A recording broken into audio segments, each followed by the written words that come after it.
Hello friends, fiction எக்ஸாமுக்கு எப்படி prepare பண்ணலான்னு இந்த வீடியோவில் பார்க்க போகிறோம். ஃபர்ஸ்ட் யூனிட்டில் சாமுவேல் ரிச்சர்ட்சனுடைய பமேலா இருக்குது. இதில் வந்து நாவல் டெஃபினிஷன் டைப்ஸ்னு அந்த டாப்பிக்கும் கொடுத்துருக்காங்க. பட் அது வந்து கொஷின்ஸ் கேட்பாங்கன்னு டவுட் தான். ஸோ பமேலா மட்டும் இதில் கிளியராக பார்த்து வச்சுக்கோங்க. செகண்ட் யூனிட்டில் பார்த்தோம் அப்படின்னா Vicar of the Wakefield, Gulliver's Travels, Robinson Crusoe இருக்குது. இந்த மூணை கம்பேர் பண்ண ராபின்சன் க்ரூஸோ கொஞ்சம் கஷ்டம். நான் அதுக்கு வீடியோவும் போடலை. கலிவர்ஸ் ட்ராவல்ஸும் விகார் ஆஃப் தி வேக்ஃபீல்டும் ரொம்ப ஈஸியாக இருக்கும். ஸோ அது ரெண்டை பார்த்துக்கோங்க. தென் தேர்ட் யூனிட்டில் ஜேன் ஆஸ்டனுடைய எம்மாவும் எமிலி ப்ராண்டோடைய உதரிங் ஹைட்ஸும் இருக்குது. உதரிங் ஹைட்ஸை கம்பேர் பண்ண எம்மா ஈஸியாக இருக்கும். ஓகேவா? ஸோ எம்மா பார்த்துக்கோங்க.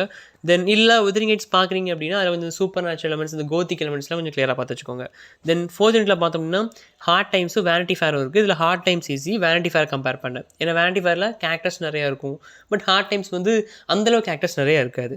தென் ஃபிஃப்த் யூனிட்டில் பார்த்தோம் அப்படின்னா ரெயின்போவும் portrait of the artist as young man ரெண்டு நாவல் இருக்குது. அதில் இந்த portrait of the artist as young man அது ரொம்ப ஈஸியாக இருக்கும். ஸோ அது பார்த்துக்கோங்க. இது போக ஒவ்வொரு நாவலையும் பார்க்கும்போது சம்மரி நல்லா கிளியராக வீடியோ கேட்டுக்கோங்க. கேரக்டர்ஸையும் நல்லா பார்த்துக்கோங்க. முக்கியமான கேரக்டர்ஸை மட்டும் ஃபோக்கஸ் பண்ணாமல் சைட் கேரக்டர்ஸையுமே ஃபோக்கஸ் பண்ணுறது நல்லது. ஏன்னா நம்ம எம்மா கேரக்டரை கேட்பான்னு சொல்லி பார்த்துட்டு போவோம். பட் எம்மா கூட இருக்கிற சர்வெண்ட், ஜெயின் அந்த மாதிரி கேரக்டர்ஸை கேட்டு வச்சுருவாங்க. ஸோ அந்த மற்ற கூட இருக்கிற சைட் கேரக்டர்ஸையுமே நல்லா ஃபோக்கஸ் பண்ணி பார்த்துக்கோங்க. தீம்ஸ் ரொம்ப முக்கியம். தென் கோட்ஸ், நமக்கு ட்ராமா பேப்பரில் எப்படி ஒரு கோட் கொடுத்து இது எந்த சிச்சுவேஷனில் வந்தது, இந்த கோட் என்ன சொல்ல வருது, டிஸ்கஸ் பண்ணுங்க அப்படின்னு சொல்லி கேட்ட மாதிரி ஏதாவது இந்த நாவல்ஸ் இருக்கிற இம்பார்ட்டண்ட்டான கோட்டை கொடுக்கலாம்.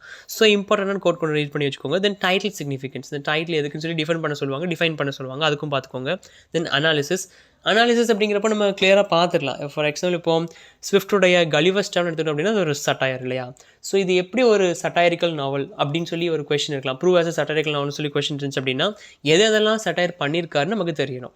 ஸோ இந்த மாதிரி ஒரு நாவலை நீட்டாக அனலைஸ் பண்ணி அதோடைய பேக்ரவுண்டையும் தெரிஞ்சு வச்சுக்கிறது ரொம்பவே நல்லது. ஏன்னா ட்ராமா பேரில் கேட்டிருந்தாங்க இல்லையா, ஓல்ட் போனை வந்து ஒரு சட்டாயரிக்கல் காமெடியாக ப்ரூவ் பண்ண சொல்லி, அந்த மாதிரி கொஸ்டின்ஸ் இருக்கலாம். இது மட்டும் இல்லாமல் இப்போது ஹார்ட் டைம்ஸ் நாவலில் மெட்டீரியலிசம் தான் ரொம்ப தாக்கி எழுதியிருப்பார். அதை குறித்து தான் நிறைய விஷயங்களை மறைமுகமாக சொல்லியிருப்பார். ஸோ இப்போ மெட்டீரியலிசம் எப்படி இதில் இது பண்ணியிருக்காங்க நீங்கள் சொல்லுங்கள் அப்படிங்கிற மாதிரி கொஷின்ஸும் இருக்கலாம். ஸோ இந்த மாதிரி ஒரு நாவலை பார்க்கும்போது கிளியரான அனாலிசிஸோடு பாருங்கள். என்னென்ன விஷயங்கள் அதில் உள்ள சொல்லியிருக்காங்க, எதை அதை குறிக்குது, அந்த மாதிரி விஷயங்களை கொஞ்சம் கிளியராக பார்த்தீங்க அப்படின்னா தான் கொஷின் ஆன்சர்ஸ் ஒழுங்காக அட்டன் பண்ண முடியும்.